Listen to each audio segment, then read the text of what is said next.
नमस्कार, जय भीम, जय शिवराय. मी सुमित या यूट्यूबच्या माध्यमातून मी आपल्याशी एका संवेदनशील विषयावरती त्या ठिकाणी संवाद साधण्याचा प्रयत्न करत आहे. मित्रांनो, अलीकडच्या काळामध्ये आपल्या महाराष्ट्रात इलेक्शन्स झाल्या. त्या पद्धतीनं नगर परिषदेच्या निवडणुका त्या ठिकाणी पार पडलेल्या आहेत आणि आत्ता सध्या महानगरपालिकेच्या निवडणुका त्या ठिकाणी होणार आहेत 15 जानेवारी 2026 या दिवशी. आणि या निवडणुकांच्या निमित्तानं आपल्या इकडं एक प्रथा रुजू झालेली आहे. ती प्रथा अशी आहे की बिनविरोध निवडणूक म्हणे. काय बिनविरोध निवडणूक? मुळात भारतीय लोकशाहीमध्ये किंवा कुठल्याच लोकशाही म्हणजे कोणत्याही लोकशाहीमध्ये बिनविरोध हा शब्द अस्तित्वातच असू शकत नाही.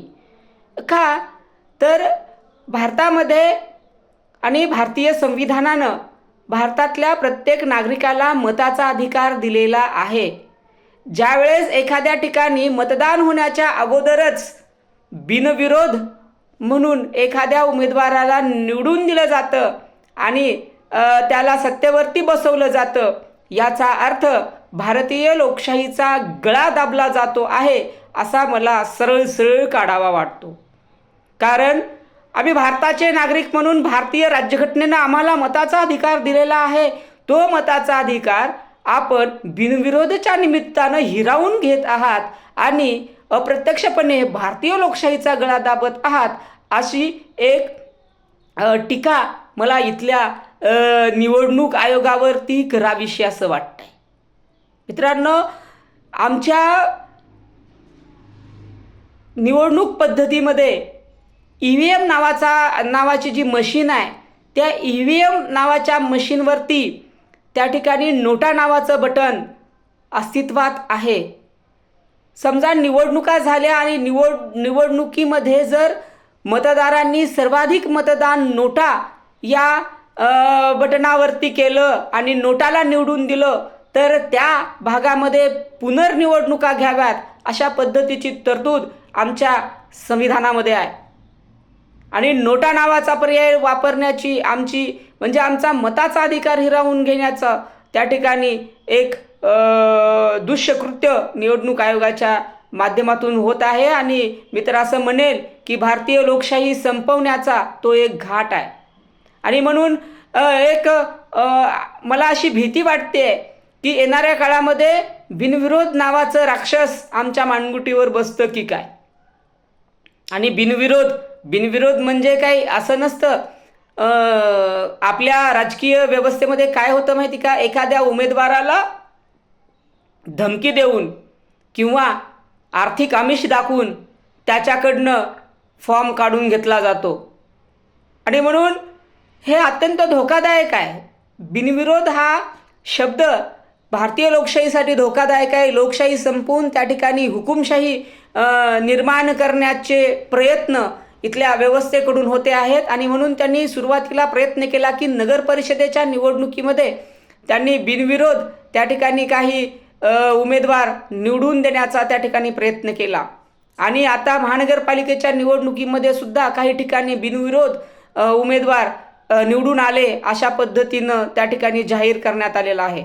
या बिनविरोधच्या विरोधामध्ये सर्वोच्च न्यायालय आणि उच्च न्यायालयामध्ये काही सुजाण नागरिक गेलेले आहेत. त्या ठिकाणी त्या याचिकेवरती सुनावणी होईल आणि याचिकेवरती सुनावणी झाल्याच्या नंतर जे बिनविरोध निवडून आलेले उमेदवार आहेत त्या उमेदवारांना पुन्हा एकदा निवडणुकीला सामोरं जावं लागणार आहे. कारण आमचा मूलभूत अधिकार बिनविरोधच्या माध्यमातून हिरावून घेतला जातो आहे असं या यूट्यूब व्हिडिओच्या माध्यमातून मी आपल्या सगळ्यांच्या समोर जाहीर सांगायला लागलोय. आमची लोकशाहीचा गळा दाबला जातो आहे हे मी तुम्हाला या व्हिडिओच्या माध्यमातून जाहीर सांगायला लागलेलो आहे. आणि मग हे आता बिनविरोध हे जे आहे याला लगाम कसा घालायचा बाबा. एक सुजाण भारताचा नागरिक म्हणून आपण याला विरोध केला पाहिजे. मग हा विरोध कसा झाला पाहिजे, तर मला असं वाटतंय की उमेदवारी अर्ज मागं घेण्याची प्रथा किंवा जे कायद्यात तरतूद आहे ती तरतूद आपण आता बदलणं काळाची गरज आहे. कारण उमेदवारी अर्ज मागं घेण्याच्या त्या सगळ्या प्रक्रियेमध्ये कशा पद्धतीनं राजकारण होतं हे आपल्या सगळ्यांना माहिती आहे. आणि म्हणून उमेदवारी अर्ज मागं घेण्यात करता येऊच नाही, उमेदवारी अर्ज मागं घेताच येऊ नये अशा पद्धतीची तरतूद आपल्या कायद्यामध्ये असणं गरजेचं आहे. आणि दुसरी एक महत्त्वाची तरतूद अशी की ज्यावेळेस आपण उमेदवारी अर्ज दाखल करायला जातो त्यावेळेस एखाद्या पक्षाचा AB फॉर्म आपल्या अर्जासोबत लावणं गरजेचं आहे. AB फॉर्म आपण अर्जासोबत लावतो म्हणजेच आपण त्या पक्षाचे अधिकृत उमेदवार होतो. आणि ज्यावेळेस उमेदवारी अर्ज मागे घ्यायला एखादा उमेदवार जातो त्यावेळेस तो पक्षाची परवानगी न घेता तो आपला वैयक्तिकरित्या उमेदवारी अर्ज मागे घेतो. हे कुठंतरी त्या ठिकाणी चुकीचं होत आहे. म्हणजे ज्यावेळेस उमेदवारी अर्ज दाखल करायचा असतो त्यावेळेस पक्षाची परवानगी आवश्यक आहे आणि उमेदवारी अर्ज काढून घेण्याच्या वेळेस मात्र पक्षाच्या परवानगीची आवश्यकता नाही, हे कुठंतरी मिसमॅच होत आहे. आणि म्हणून उमेदवारी अर्ज मागे घेताच येऊ नये अशा पद्धतीची तरतूद भारतीय तो जो कायदा आहे त्या संदर्भातला त्या कायद्यामध्ये दुरुस्ती होणं गरजेचं आहे. आणि मला असं वाटतंय की आपण सगळे भारताचे नागरिक म्हणून ज्या ज्या ठिकाणी बिनविरोध निवडणुका होत आहेत त्या ठिकाणी आपण विरोध करणं गरजेचं आहे. कारण तुम्ही म्हणायचं की बाबा मी असा एक उमेदवार आहे किंवा मी एक असा मतदार आहे की मला हे दोन्हीही उमेदवार किंवा तुम्ही जो बिनविरोध म्हणून निवडून दिलाय तो उमेदवार मला मान्य नाही. तुम्ही जो बिनविरोध म्हणून निवडून दिलेला उमेदवार आहे तो मला मान्य नाही. कारण भारतीय लोकशाहीमध्ये बिनविरोध नावाची संकल्पना नसते. कारण एका पक्षाला दुसरा अपोजिट असतोच, एक विचाराला दुसरा विचार त्या ठिकाणी अपोजिटरित्या काम करत असतोच. म्हणजे भारतीय लोकशाहीच्या मध्ये बिनविरोध नावाची संकल्पना अस्तित्वात नाही. एका विचाराला दुसरा विचार हा विरोध करतच असतो. एक साधं सरळ गणित आहे. आपण जर 4 लोक एका विषयावरती चर्चा करायला बसलो तर त्या विषयावरचं कन्क्लुजन व्यवस्थित निघू शकत नाही. तर मग ही एवढी मोठी निवडणूक आहे, इथं कसं बिनविरोध होऊ शकतं? अरे साधं मी जेव्हा महाविद्यालयाच्या मध्ये एक प्राध्यापक म्हणून काम करतो, मी तेव्हा महाविद्यालयाच्या मध्ये मी विद्यार्थ्यांच्या निवडणुका घेत असतो. विद्यार्थ्यांच्या निवडणुका घेत असताना त्या ठिकाणी सुद्धा बिनविरोध येऊ शकत नाहीत. स्टुडंटची संख्या किती असते? स्टुडंटची संख्या 100-150 वर्गामध्ये. त्या 100-150 पोरांमध्ये सुद्धा बिनविरोध एखादा आपण विद्यार्थी प्रतिनिधी निवडू शकत नाही. म्हणजे 100-150 पोरांमध्ये सुद्धा बिनविरोध होऊ शकत नाही. तर इतक्या मोठ्या वार्डामध्ये असेल किंवा प्रभागामध्ये असेल किंवा मतदारसंघामध्ये असेल, बिनविरोध कसं काय निवडून येऊ शकतं? हा एक मोठा प्रश्नचिन्ह. बिनविरोध या शब्दाच्या वर खूप मोठा प्रश्नचिन्ह आहे. जे प्रश्नचिन्ह भारतीय लोकशाहीच्या मानगुटीवरती बसलेलं आहे असं मला त्या ठिकाणी सांगायचं आहे, बोलायचं आहे.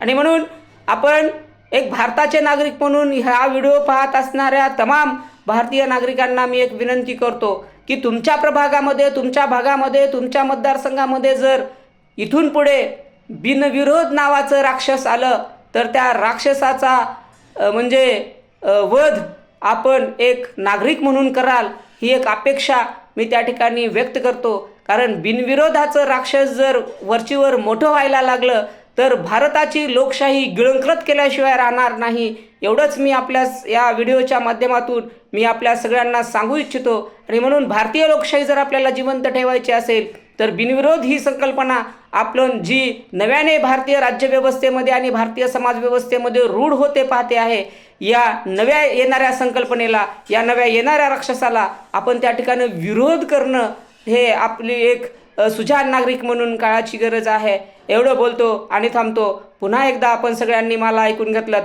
त्याबद्दल मी आपल्या सगळ्यांचे आभार मानतो. धन्यवाद. जय भीम, जय शिवराय.